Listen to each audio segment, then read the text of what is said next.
Hey everybody, this is the Sliders Review, and since it's Women's History Month, I'm here today to talk to you about Jawbreaker, the 1999 dark comedy movie. This was written and directed by Darren Strain. And so this movie actually bombed big time at the box office, both financially and critically and everything. But since then, it is a cult classic. I remember I first saw this on TV. I loved the movie, and then when it came out on DVD, at some point in time, I bought it on DVD. And I haven't watched it in a very, very, very long time. But this movie stars a lot of big name heavyweights in the TV like shows of the 90s. Actresses like Julie Benz, Rose McGowan, Rose McGowan, Rebecca Gayheart, Judy Greer. And it also stars that what's this dude's name? Oh, Chad Christ. And so, like, this movie was just really odd and interesting, but in a cool kind of way, you know what I'm saying? And it was a teen, chick flick type comedy. But it was a dark one at that, where something really bad happens to like one of the main girls in this movie who only has like a cameo non-speaking role. It's funny because the movie technically revolves around what happens to her. And so this movie has been compared to Heathers because, it's a clique of like girls and then there's like a murder and stuff like that. And this movie, I don't know. It's like I can kind of see why some people didn't like it because there are some things in here that just doesn't make no sense. But this movie has its own unique style and like flavor to it and stuff. And you gotta respect originality and stuff. It's just this movie was ahead of its time. I like to think of this as, 'cause since I've never watched Heathers, I think of this as like Scream Queens and everything. It's just Scream Queens is more of like a parody of stuff like this. But this movie, in my opinion, if this was made now, it would probably be more accepted because of how like a lot of stuff are. Like even like the fashion sense of this is very unique. Nobody dresses one certain way in one certain decade. I remember when I heard the commentary for here, like, all of all the main characters, they all dress like they came from a different decade, whether it be 1950s, 60s, 80s, even a little bit 1920ish, just slightly and everything. Because they have a very unique like fashion style in this movie, and it works. Everything in this movie is very bright and colorful to resemble that of the colors of candy, because of course the movie is called Jawbreaker, based on the Jawbreaker candies and stuff. Well, it's not based off the candy, like, you know what I'm saying. But it has like, the candy in it and stuff like that. And so like, I don't know, it's just like this movie,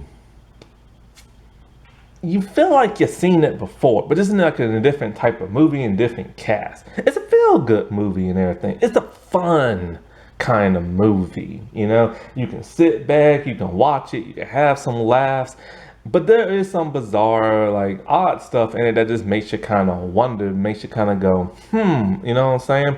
But, this movie does need its praise because not only is it a cult classic, but when you watch the uniqueness of the style of this movie, how it's directed, how it's formatted and stuff, there is a true vision here, but it's just people did not understand that vision at the time because it was like 1999, you know what I'm saying? And we were coming out of kind of like the cheesy 90ness and going into the into 2000 and stuff.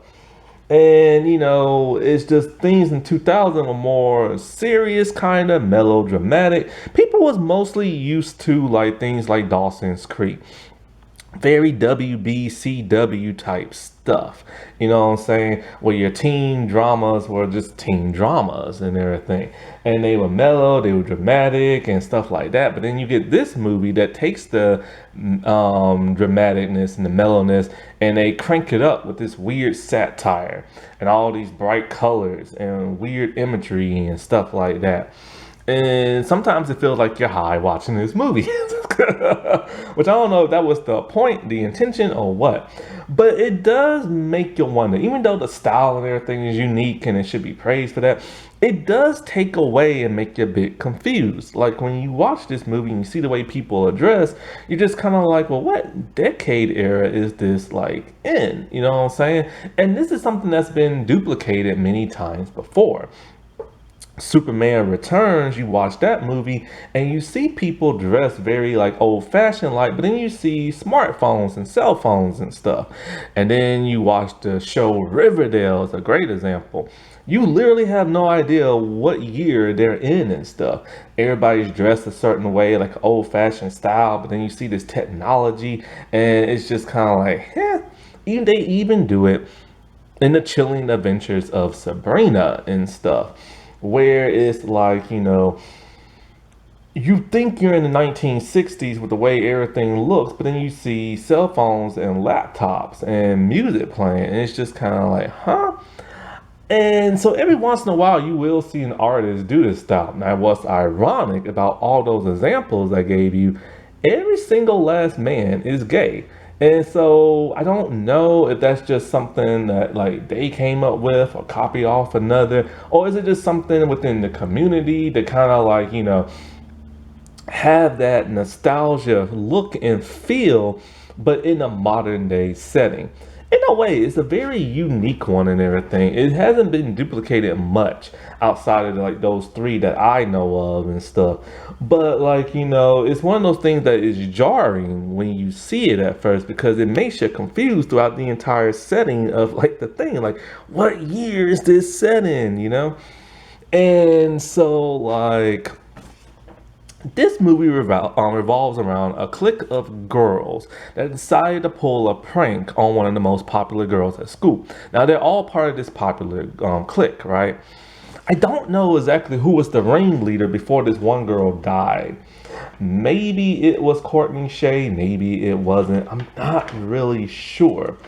But, like, basically, Courtney Shea is played by Rose McGowan. Now, to be fair, Rose McGowan does an amazing job when it comes to acting. I just can't stand her no more on a personal level. I cannot stand her. It's like she slowly disintegrated into madness and everything. And I don't know if she's mentally ill or what, but it's just something ain't right there. Something ain't been right ever since she shaved her head. And I know she's been going through like a lot of like stuff personally and stuff with the whole Harvey Weinstein thing, which I do feel sympathetic for that. But it's once she started running her mouth off about like politics and other crazy stuff and other celebrities, it's just when she just went kind of crazy in the head. And so like she plays this character Courtney Shea, and Courtney Shea is like the Regina George of like the movie. She's just vile, she's wicked, and she's just pure evil and stuff. And she's very selfish, like extremely selfish and stuff. Julie Benz, she plays Marcy. Marcy is the follower of the group who would do anything Courtney says, and she seems like she's somewhat nice at times, but she is also snarky and rude towards the end of the movie. And which is weird because she's mostly like the nice ditzy one throughout the entire movie.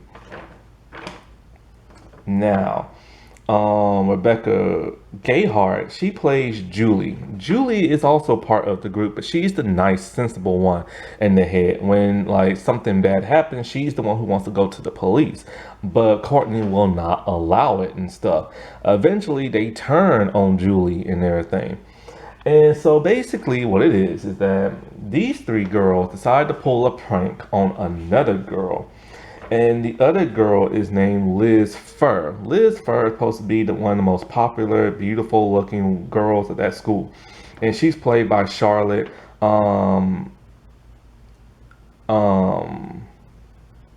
Anna Anna, however you say her last name. She only has like a cameo in this movie. It's a non-speaking role.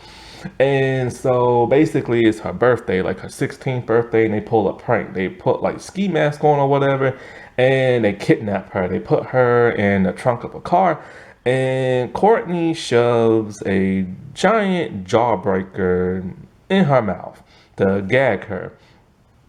And so like apparently this is just something that like Courtney heard of, think it would be fun and everything, like a real like like most exciting thing ever.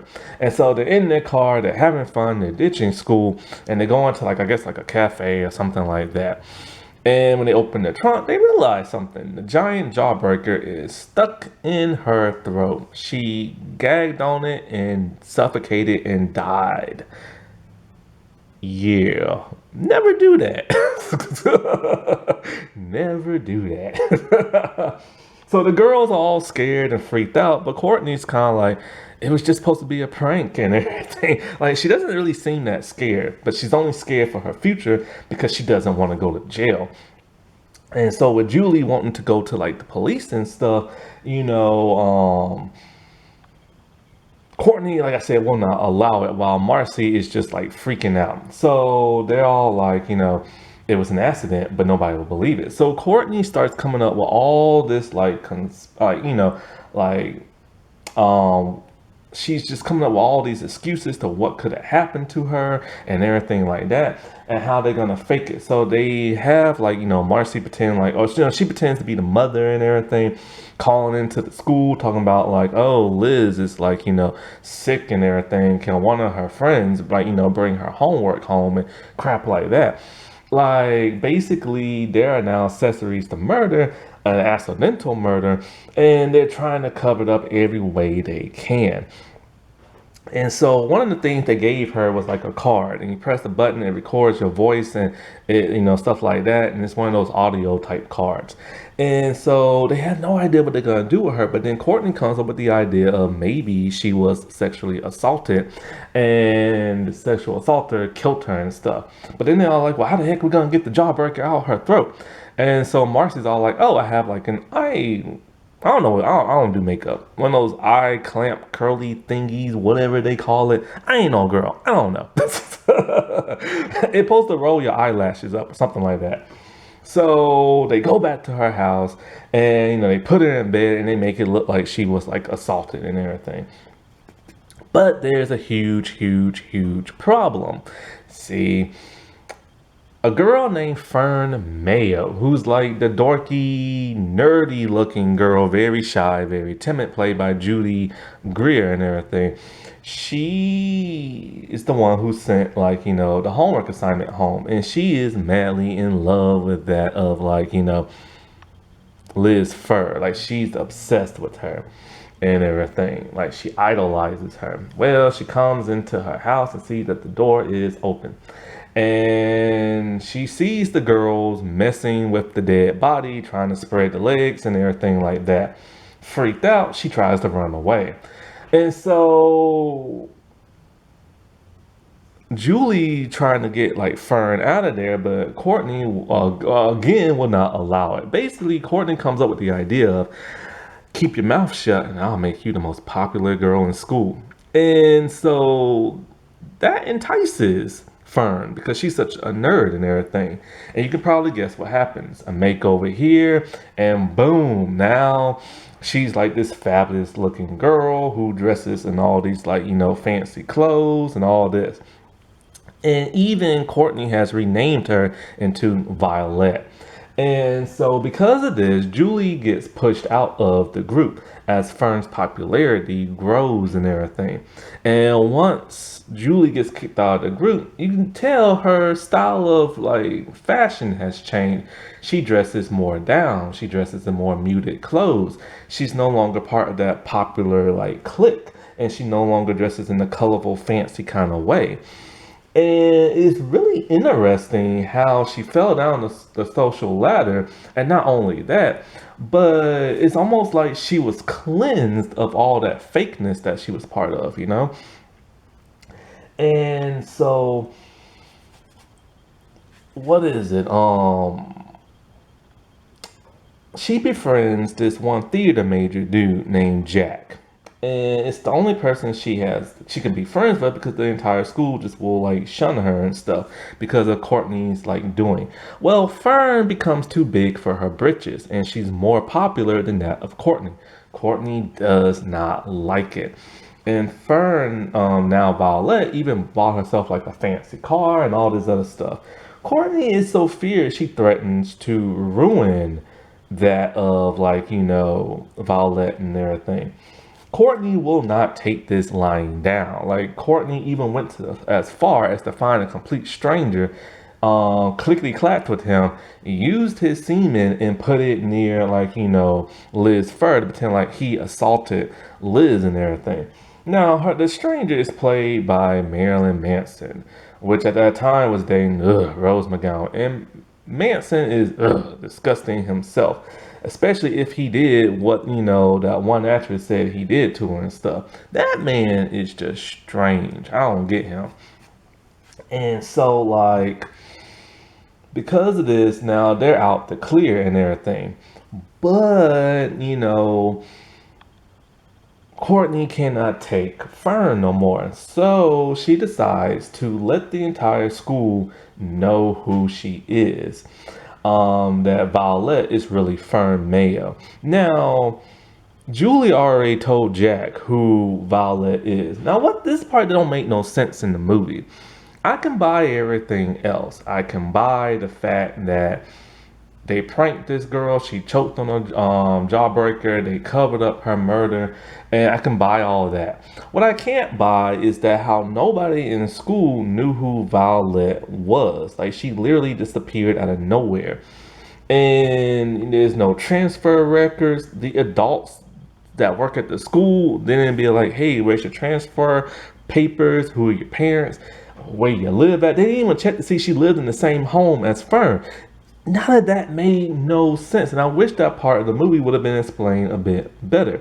So when Courtney prints out a bunch of pictures of like Fern, be all like, this is really Violet, she literally has a nervous breakdown to the point where she's almost catatonic and everything. And this is now when people are like, oh, that's who that really is. But how did they not know? Like, nobody asked who this girl was or where she was from or her identification papers or nothing. Like, how did she buy a car and everything? Did anybody check her license? Like, you know what I'm saying? Like, that's the part that's weird. So now that like Fern has literally had her nervous breakdown, Julie decides she's gonna stand up to Courtney, but she can't because Courtney's all like, I'll just lie and say you murdered her and that you made me and Marcy go along with it.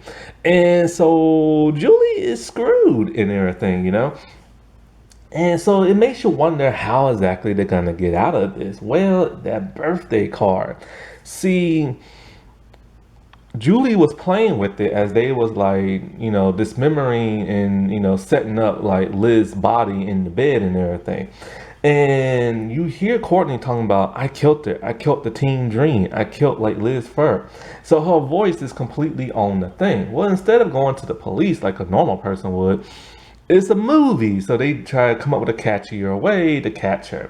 And so at the prom, like Courtney is now like she won like the queen title and everything, and they play the audio over the intercom system for everybody at the prom to hear. Because of that, she is devastated as the police are taking her away and everything. I think the police take her away. Either that or she tries to run and her mascara is running down her face. People are taking pictures. It's like the worst day of her life, And it just ends like that. And of course, she's gonna go to jail and stuff. Now, what's interesting is that one of the police officers is played by Pam Grier herself, a legend in Hollywood. And she plays a detective. And so she's investigating everything. But then once, they think they caught the stranger, they think, oh, okay, they got their culprit and stuff. And so Tatiana Ali is also in this movie. This movie is extremely white, and it's only like two people of color, and one has a teeny tiny role in the form of Pam Grier, but the Tatiana Ali thing shocked and surprised the crap out of me. She basically has a cameo as like a cheerleader and stuff, a literal cameo. She was Ashley Banks on Fresh Prince of Bel-Air. You'd think she would have a bigger role in that. And this is why representation matters. Like it matters, it matters, it matters and stuff. Because all the leading stars are white. And so like one thing that's really interesting is that the movie is directed by a gay man. You'd think there'll be at least one gay or bisexual character in the movie. But then again, this was the late 90s and stuff like that was like forbidden, you know what I'm saying? But even in movies, I'm not throwing my camera, you see things like that and stuff. So all in all, I think this is a really cool movie. It's really fierce and everything. It's dark. You really don't really expect it to go there. You know what I'm saying? Like when you look at the cover of the DVD and the poster and stuff, you'd never think this is a dark comedy. And a lot of dark comedies are suited better when it comes to like an all-female cast, like Sugar and Spice. But that really didn't go in the darkness that they wanted to, and it had to be trimmed down and stuff. And it's really interesting and cool to see a female be like the villain. Now, as for Marcy, when of course, Courtney went down, she went down with her and stuff. But it's never been specified like what happened afterwards. But they're gonna go to jail, but maybe since it was an accident, maybe they didn't. But Courtney at least gonna go because she did a lot of stuff to cover it up. Now, there was supposed to be some type of musical that happened in 2013. And the thing about that is they got to the public reading of it, but it never materialized after that. Now, Rachel Lee Cook was supposed to play the role of Julie, but they felt she didn't have chemistry with the other actresses, so it went to Rebecca instead. And so there was supposed to be a TV series in 2017 on the E channel, but that never materialized either. And I'm trying to think. I think somebody else auditioned for this, but didn't get it. I'm not sure who. I don't know. It don't really matter. Oh, now I remember Rebecca auditioned for the role of both Fern and Marcy, but she got the role of Julie instead. I really like her as Julie and stuff.